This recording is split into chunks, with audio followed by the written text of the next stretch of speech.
আসসালামু আলাইকুম। সর্বশেষ বাংলা সংবাদে আপনাদের স্বাগত। শুরুতেই সংবাদ শিরোনাম।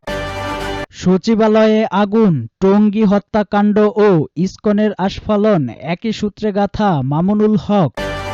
শেখ হাসিনার দুর্নীতি অনুসন্ধানের পরই সচিবালয়ে অগ্নিকাণ্ড, যা বলছেন রিজভী। এদিকে জানিয়ে দেব, নির্বাচিত সরকার না আসা পর্যন্ত সমস্যার সমাধান হবে না, কর্নেল ওলি। বিশৃঙ্খল অবস্থায় নির্বাচনে যাওয়াটা ভয়াবহ ব্যাপার হবে, হোসেন জিল্লুর রহমান। সচিবালয়ে আগুন, টঙ্গী হত্যাকাণ্ড ও ইসকনের আস্ফালন একই সূত্রে গাঁথা মামুনুল হক।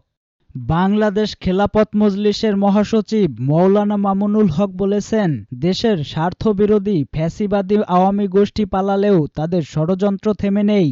সচিবালয়ে আগুন, টঙ্গী হত্যাকাণ্ড ও ইসকনের আস্ফালন একই সূত্রে গাঁথা। গতকাল শুক্রবার জাতীয় মসজিদ বায়তুল মোকাররমের দক্ষিণ গেইটে বাংলাদেশ খেলাফত যুব মজলিসের ১৫ বছর পূর্তি উপলক্ষে যুব সমাবেশে তিনি এসব কথা বলেন। সভাপতির বক্তব্যে মৌলানা মামুনুল হক বলেন, বাংলাদেশ আজ দুই ভাগে বিভক্ত। এক ভাগ ভিনদেশি দালাল, আরেকদিকে দেশপ্রেমিক জনতা। ভিনদেশি চক্র ১৫টি বছর এক সেবাদাসীকে দিয়ে বাংলাদেশকে জিম্মি করে রেখেছিল। ৫ আগস্টের বিপ্লবের পর তারা সেই সেবাদাসীকে তুলে নিয়ে গেছে। তারপর থেকে একের পর এক নতুন ষড়যন্ত্র চলছে। সচিবালয়ে অগ্নিসংযোগ তারই একটা অংশ। এর সঙ্গে জড়িতদের বিচারের দাবি জানিয়ে তিনি বলেন, আগুন দিয়ে তোমরা বাংলাদেশের কাগজ পুড়িয়ে ফেলতে পারো, কিন্তু হাজার মানুষের মনে তোমাদের ব্যাপারে যে ঘৃণা জন্মেছে তা মুছে ফেলতে পারবে না। এর আগে ইসকনকে দিয়ে তাদের বাংলাদেশ ধ্বংসের চেষ্টা প্রকাশ পেয়েছে সাইফুল ইসলাম আরিফের হত্যার মধ্য দিয়ে। টঙ্গী ইজতেমা ময়দানে যারা রাতের গভীরে ঘুমিয়ে থাকা নিরীহ মুসল্লিদের ওপর হত্যা ও হামলাকাণ্ড ঘটিয়েছে, তারা তাবলিগের সাথী নয়, তারা খুনি ও ভিনদেশি শক্তির অংশ। তাদের সহ ফ্যাসিবাদীদের সকল দোসরদের রুখে দিতে দেশপ্রেমিক যুবকদের কাজে লাগাতে হবে। অন্তর্বর্তী সরকারকে উদ্দেশ্য করে তিনি বলেন, দেশবিরোধী শক্তিদের জায়গা দিলে আপনাদের স্পেস কমে যাবে, আপনাদের হাতে সময় সীমিত।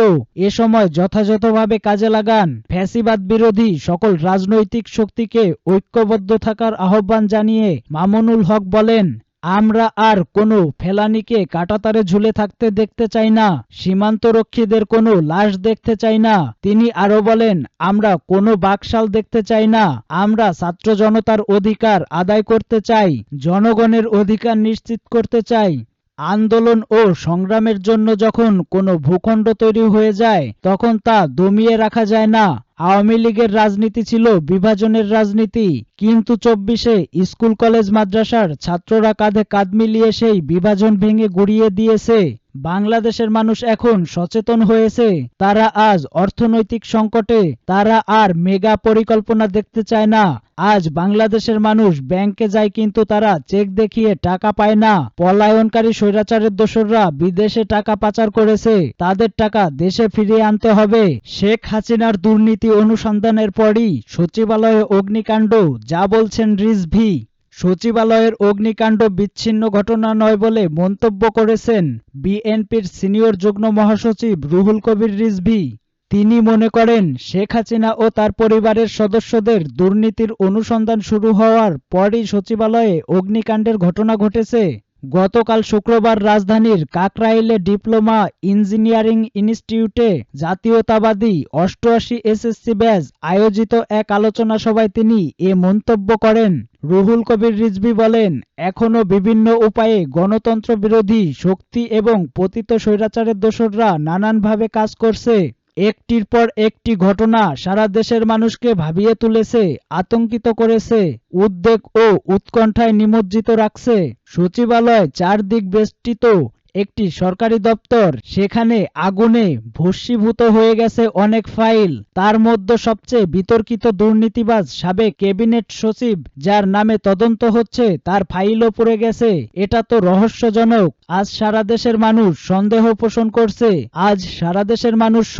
পোষণ করছে, কারণ বুধবার দেখেছি শেখ হাসিনার নিকটজনদের বেশ কিছু ফাইল তলব করছেন অন্তর্বর্তী সরকারের উপদেষ্টা। এর ফাইলে এই ধরনের ঘটনা সচিবালয় সচিবালয়েই ঘটেছে। এসব ঘটনা বিচ্ছিন্ন কিছু নয়। অন্তর্বর্তী সরকারকে উদ্দেশ্য করে তিনি বলেন, নির্বাচন তো গণতন্ত্রের একটি অনুষঙ্গ।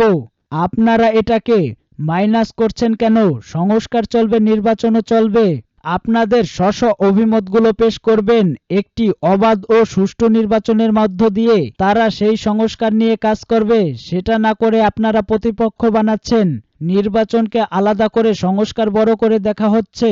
এটা দুর্বিসন্ধিমূলক মনে হচ্ছে। এদিকে জানিয়ে দেব, নির্বাচিত সরকার না আসা পর্যন্ত সমস্যার সমাধান হবে না। কর্নেল ওলি।